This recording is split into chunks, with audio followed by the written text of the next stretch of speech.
বন্ধুরা, চলে এলাম তোমাদের সঙ্গে আবার একটি নতুন গল্প নিয়ে। আজকে তোমাদের সঙ্গে একটি ভূতের গল্প করব। তো আজকের গল্পটি হচ্ছে অর্ণব আর অমিত নামে দুই বন্ধুর নিয়ে।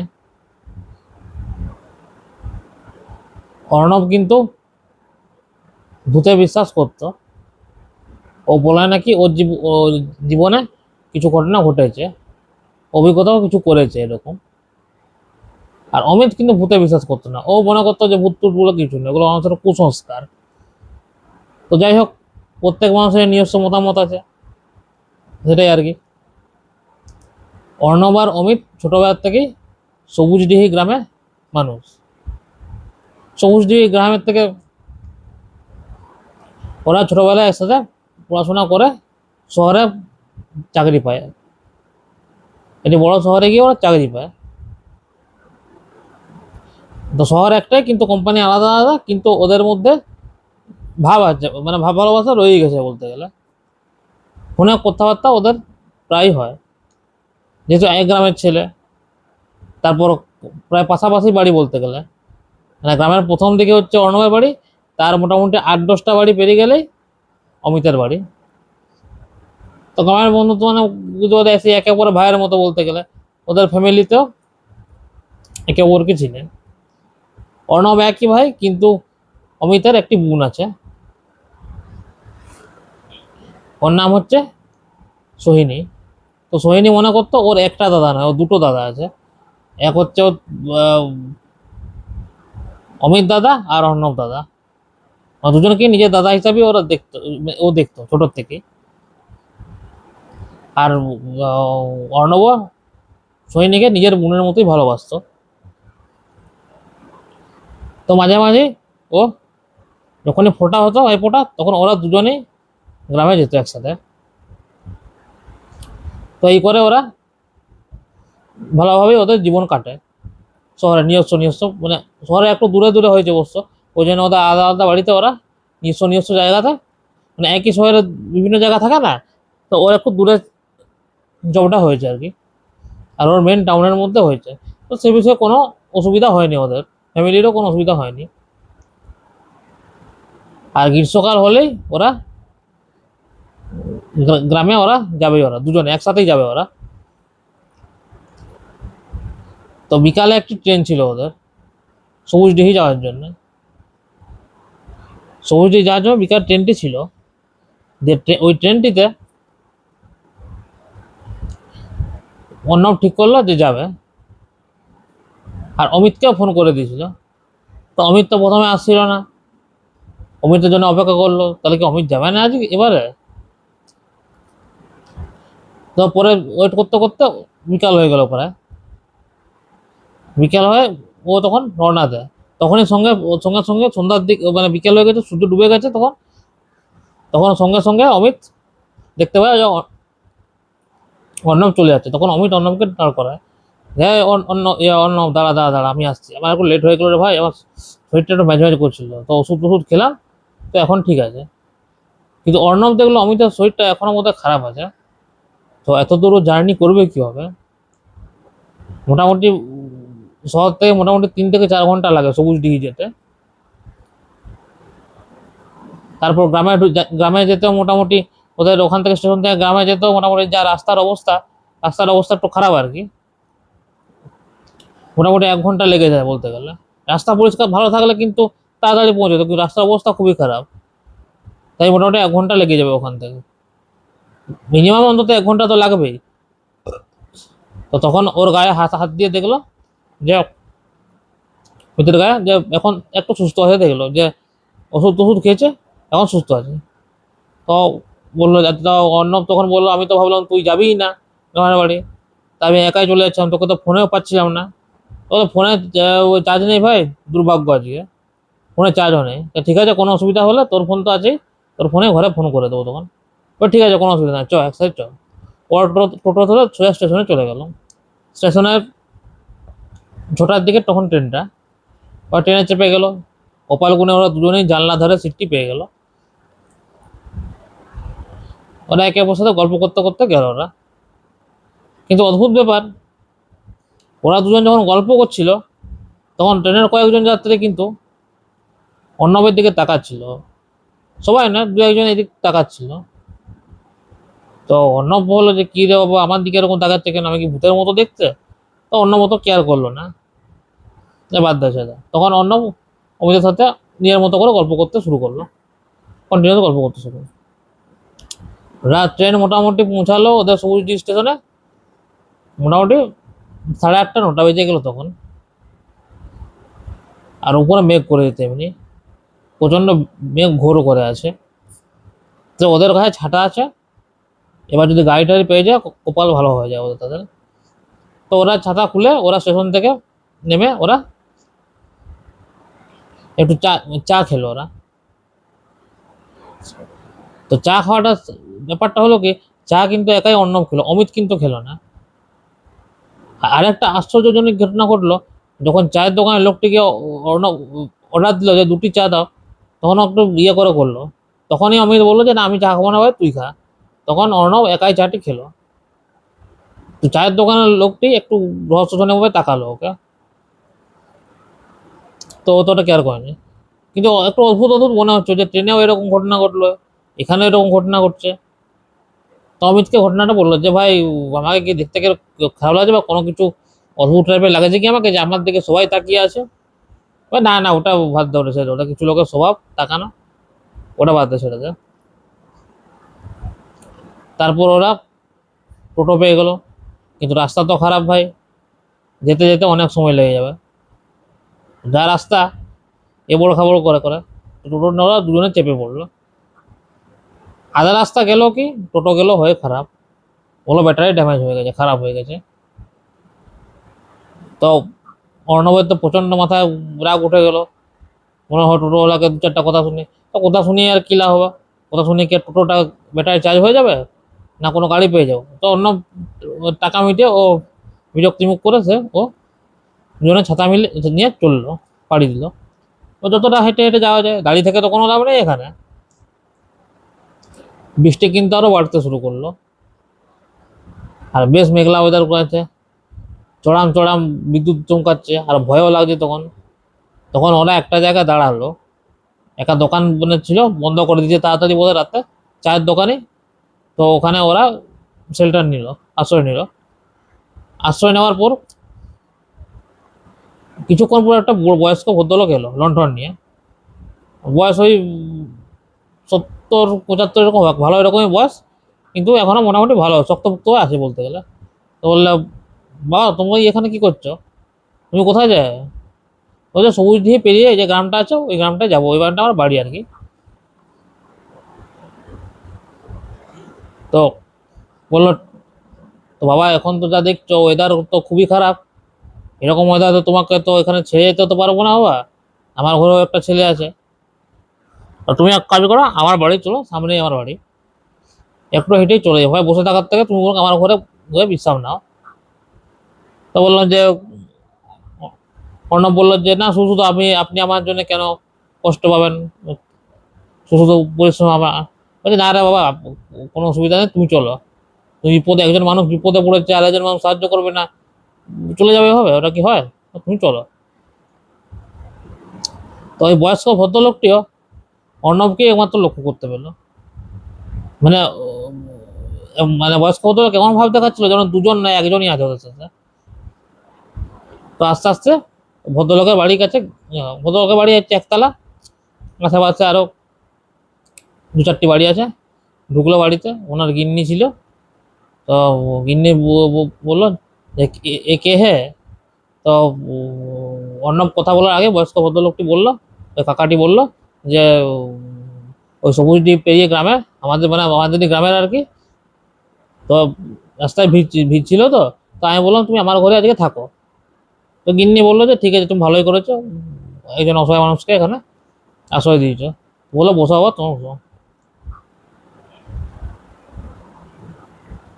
তো কিছুক্ষণ পর খাবারের ব্যবস্থা করা হলো। খাবার ছিল রাত্রেবেলা বেশ মুড়ি, বেশ ঝাল ঝাল মুড়ি ছিল বেশ। তো বর্ষার রাতে ঝাল ঝাল মুড়ি বেশ একটু মুখ চোখো হবে। তো একটি মাত্র থালা দিল। তো অর্ণব একটু অবাক হলো, একটি মাত্র থালা তো, আমার তো দুজন আছি, তাহলে একজন তো আছে। অর্ণব ওই কাকিমাকে বলতে যাবে কি, তখন ওর অমিত ওর কাঁচরা ধরে নেয়, ওই না ভাই শরীরটা ভালো লাগে না, ব্যাচমেট করছে, আর খাবো না, শুয়ে দিই, খাওয়া দাওয়া করবো, শুয়ে দিব। তো তখন অমিত ওই ওই এক থালা মুড়ি ওই নিজে একাই খেলো, খেয়ে শুয়ে দিল দুজনে।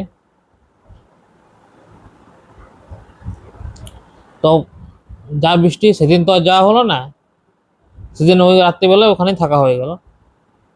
তো ভদ্রলোকের তাতে কোনো অসুবিধা হলো না। পরের দিন সকালবেলা হলো,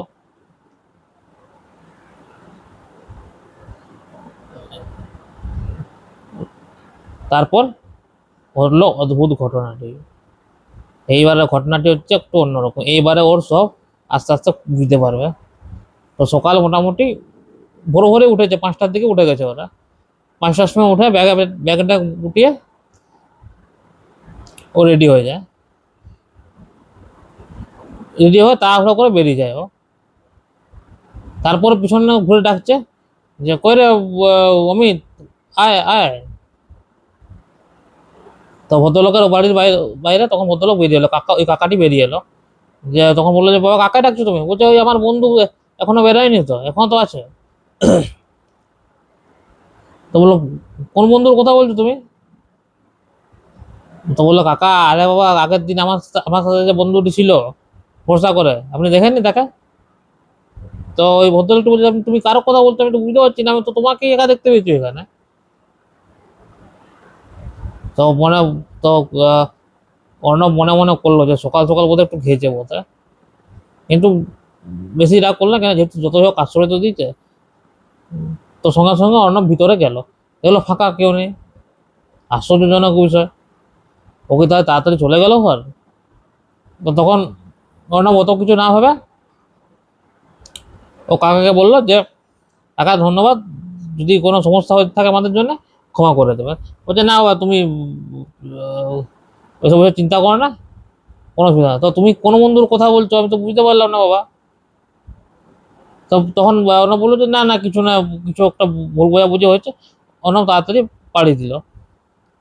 আর সকাল তো 5টার সময় সকালবেলা কোনো টোটোও নেই যে ধরবে, তাড়াহুড়ো করে পা চালালো যে অমিতকে জিজ্ঞেস করবো ভাই তুই আমাকে ছেড়ে এলি কেন ভাই, তোকে আজকে আমি ভালো করে ঝাড়াবো ঘরে গিয়ে।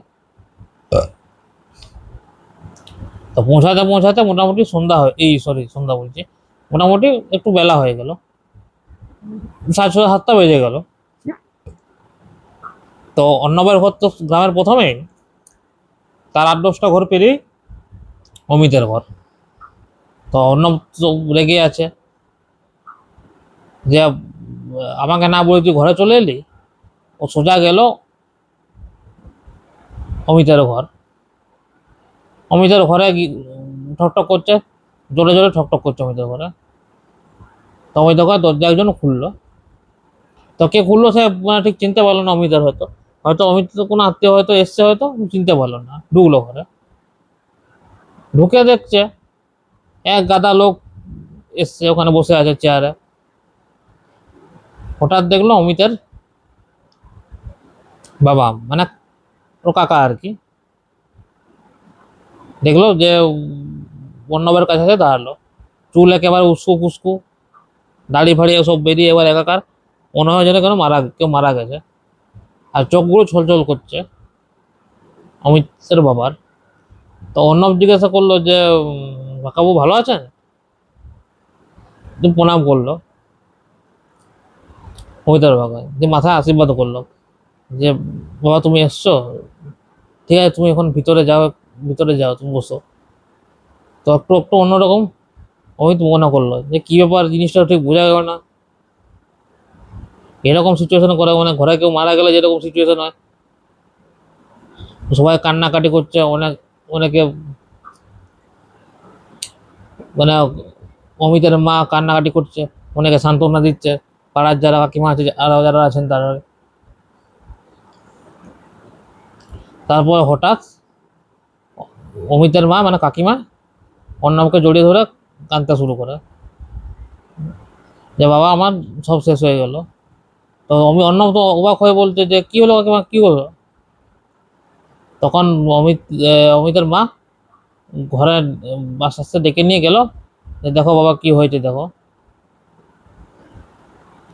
তো তো ঘরে যাওয়ার পরেই অমিত মানে অর্ণবের মাথায় যেন একটা বাজ পড়ে গেল। মানে হঠাৎ যেন একটা যেন আকস্মিক কিছু যেন দেখলে একটা যেন হয়, ঠিক সেই রকম অর্ণব দেখলো। দেখেই ওর হাত থেকে ব্যাগটা ধস করে পড়ে গেল, ধপাস করে। সে দেখায় না টিভি সিরিয়াল, হট করে পড়ে গেল ব্যাগটা, সেরকম ধপাস করে চলতো। তো ব্যাগটা গেল পড়ে, যা ছিল সব গেল। দেখছে অমিতের গলায় মালা পুরানো, ধূপ দেওয়া। তো মানে মুখ থেকে কোনো কথাও বেরাচ্ছে না, মানে কি বললে কি মানে খুঁজেও পাচ্ছে না অন্য। তখন ও তখন বসে পড়লো পাশের বেডটাতে, একটু একটু জল খেলো, জিরে নিল। মানে ওর সাথে এত ঘটনা ঘটলো, ও মানে মানে মাথা কাজ করছে না তখন ওর আর, যে এইসব কি দেখছি আমি। যে একটু জিরিয়ে নেওয়ার পর জিজ্ঞাসা করলো যে কাকিমা এসব কি করে হলো। তো কাকিমা বললো যে আর বলো না বাবা, এক মাস মোটামুটি 8-10 দিন আগে ও আমার শরীর খারাপ শুনে ও তাড়াহুড়ো করে বাড়ির দিকে রওনা দেয়, মানে শহর থেকে আর আসে আর কি। আসার সময় খুব জোরে একটা অ্যাক্সিডেন্ট হয় বাসে। বাসে অ্যাক্সিডেন্টে অনেকেই মারা যায়। ও ট্রেন পায়নি, কিন্তু বাসের রুটে ও তাড়াহুড়ো করে আসে, ট্রেন পায়নি সেদিন। তো কপালে বোধহয় ওর মৃত্যুই লেখা ছিল। বাসটি সজোরে একটা বড় গাছের সাথে অ্যাক্সিডেন্ট করেছে, টাল হারিয়ে, মানে ব্রেক ফেল হয়ে গেছিলো দিয়ে একটা গাছের সাথে অ্যাক্সিডেন্ট করে। অনেকে বেঁচে যায় কিন্তু অনেকে মারাও যায়, আর কিছু লোক ইনজিওর্ড হয়। কিন্তু মারা যাওয়ার মধ্যে আমার ছেলেও ছিল। তারপরে অর্ণব সব বুঝতে পারলো যে কি ব্যাপারটা হয়েছে। তখন ট্রেনে কেন আমার দিকে তাকাচ্ছিল সবাই, চায়ের লোক দোকানের লোকটাও রহস্যজনকভাবে আমার দিকে তাকায়। ওই রাত্রিবেলা যে কাকা যে আশ্রয় দিয়েছিলেন, তিনিও তখন বলে উঠলেন যে তুমি তো একাই ছিলে বাবা। এতক্ষণে আমার জিনিসটা মাথায় ঢুকলো। তারপরে শান্ত হলো ও অর্ণব। তাহলে শেষ দেখা আমার সাথে দেখেই গেল তাহলে। কিছুক্ষণ পর ঝিলিক কিছুক্ষণ পর সোহিনী কাঁদতে কাঁদতে অর্ণবের কাছে এসে বলল যে দাদা, আমার এক দাদা চলে গেল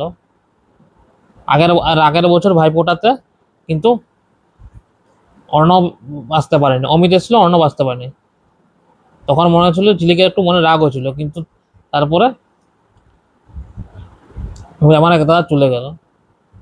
তারপর উঠে তারপর অর্ণব বাড়ির দিকে রওনা দেয়। ও মাথার উপরে তো মানে কাজ করছে না, মানে মাথা প্রায় অর্ধেক কাজ করা বন্ধ হয়ে গেছে শুনে সবাই। কিন্তু আস্তে আস্তে আস্তে জল টল খেয়ে ওখান থেকে উঠলো। তখন ও সোহিনীর মাথায় হাত দেয়, তুই চিন্তা করিস না বোন, তোর একটা দাদা নেই তো কি হয়েছে, আর একটা দাদা আছে তো, প্রতি বছর ভাইফোঁটা হলে আমি তোর কাছে হাজির হয়ে যাবো বোন। ওর মাথায় একটু হাত দিল, হাত বুলিয়ে দিল।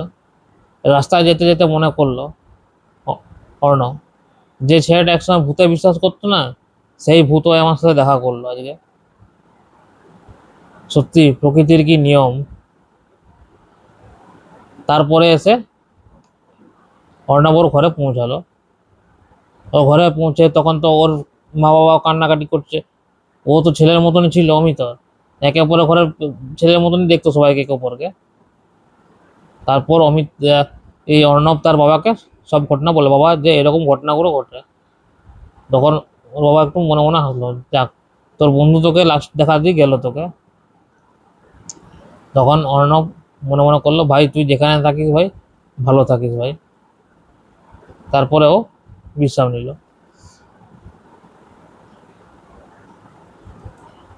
বন্ধুরা তাহলে আজকের এই গল্পটি কেমন লাগলো কমেন্ট করে কিন্তু অবশ্যই জানাবে।